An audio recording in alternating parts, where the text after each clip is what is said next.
let's celebrate a week of comebacks, farewells and failures. I'm going to do it in that order. Now, to the comeback, it's almost impossible to put in simple terms what happened in the United States on Wednesday, our time. We went into Election Day, many of us, thinking it would be tight. The polls told us that, giving us another reason to doubt that people actually tell the truth when contacted by pollsters. We thought it would be unlikely even to get a result on Wednesday at all. But sure enough, in the early evening Australian time, Tom Connell on Sky right here called it. The race to 270, well, that is now over. Donald Trump wins the state of Alaska, and as a result, Donald Trump is once again going to be the President of the United States. Great stuff, Tom. The first one to call it, I think, in the world. Now, the so-called blue wall of Democratic rust bucket states, well, they threw their support, didn't they, behind Trump, and with that, it was all over. Kamala Harris, like Hillary Clinton before her back in 2016, didn't even have the grace or courage to face defeat and disappeared into the night, refusing to speak, leaving thousands of her supporters at Brown University to wander off into the night. That was just pathetic.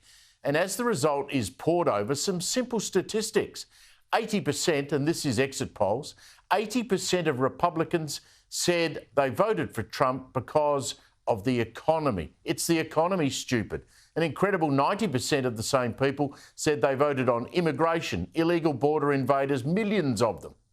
And when you look at voter education, 66%, a whopping number of Trump voters were white with no college education, and overall 56% had no degree, and in age, Donald Trump grabbed 54% of people aged 45 to 64, and almost half of his electors were aged 30 to 44.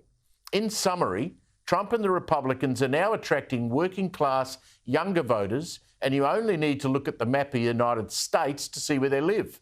No wonder Harris, with her elitist LA, New York woke support, got smashed.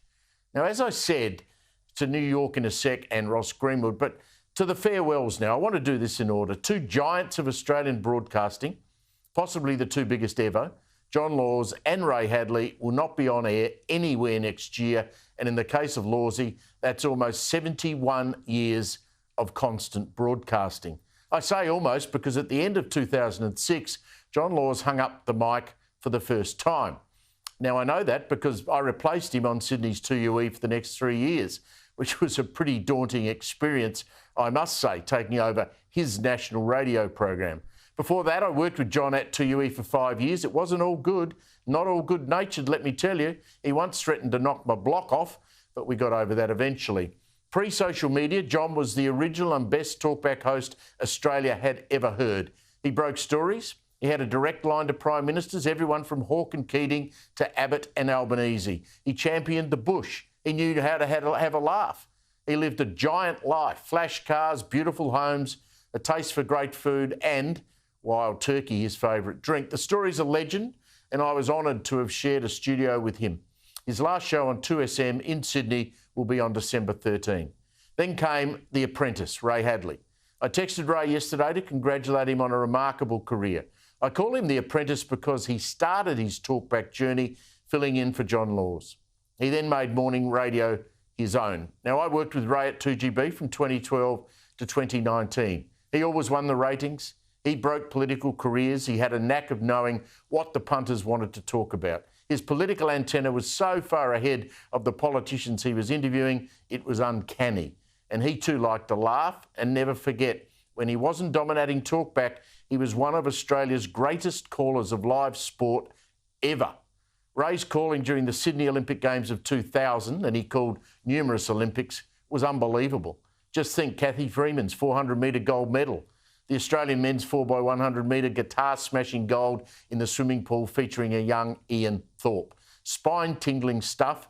Ray also hangs up the mic in early December. Go well, my old friend. Then we can get on to the failures. Let's start briefly with the Australian Greens leader, Adam Bandt. What a joke. Here he is in question time yesterday after the Trump victory. You're safe. Will you now cancel the AUKUS nuclear submarine agreement so that we're not tied at the hip to Donald Trump? We support the AUKUS arrangements because it is in Australia's national interest. What a fool he is. Now, what's Adam Bandt going to do to defend Australia? What's he going to defend us with? Greenie bike riders or pro-Palestinian protesters? Poor old Adam. He now heads a hard-left radical movement, not an environment party. And thankfully, Australians are starting to wake up to all of that. Just look at the Queensland election result. They're down to 1 seat. And finally, my old mate, poor old Kevin Rudd, our US ambassador, and painful to remember, he was a 2-time Aussie PM. Kevin Rudd's captain's pick by Anthony Albanese to be our diplomat in Washington will come back to haunt him and us. Already this week, we've seen historical vision of our Prime Minister in a T-shirt saying Trump scares him. And then we learn that Kevin Rudd was so confident Kamala Harris would win the election, he waited until this week to wipe his social media insults over the years that were aimed at Donald Trump. I can't wait to see what happens when Kev turns up at the White House to present his diplomatic credentials. It will be priceless. The comeback king, the departing broadcast giants, and the losers. What a week.